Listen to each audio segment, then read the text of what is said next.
ಬೆಳಗಾವಿ ಜಿಲ್ಲೆಯ ಚಿಕ್ಕೋಡಿ ತಾಲೂಕಿನ ಖಡಕಲಾಟ್ ಕ್ರಾಸ್ ಬಳಿ 7 ಗ್ರಾಮಗಳನ್ನು ಸಂಪರ್ಕಿಸುವಂತ ಶ್ರೀ ಏಳುಮುಖ ಮಹಾಲಕ್ಷ್ಮಿಯು ಸಾವಿರಾರು ಭಕ್ತರಿಂದ ಪೂಜಿಸಲ್ಪಡುವ ಪ್ರಾಚೀನ ಕಾಲದ ದೇವಸ್ಥಾನವು ಈಗ ಜಮೀನಿನ ವಿವಾದದಲ್ಲಿದೆ. ದೇವಸ್ಥಾನದ ಆವರಣದಲ್ಲಿರುವಂತಹ ಜಮೀನಿನ ಮಾಲೀಕರು ಮತ್ತು ಕಮಿಟಿ ಸದಸ್ಯರ ಜೊತೆ ಮಾತಿನ ಚಕಮಕಿ ನಡೆದಿದೆ.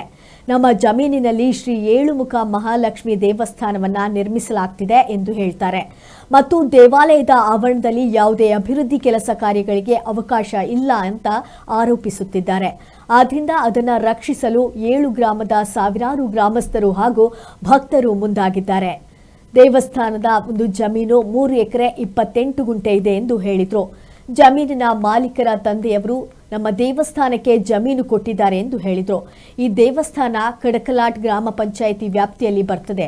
ಇದೇ ದೇವಸ್ಥಾನದಲ್ಲಿ ಯಾವುದೇ ಅಭಿವೃದ್ಧಿ ಮಾಡೋದಕ್ಕೆ ಮಾಲೀಕರು ಆಡಳಿತ ಮಾಡ್ತಾರೆ ಎಂದು ಆರೋಪಿಸಿದರು.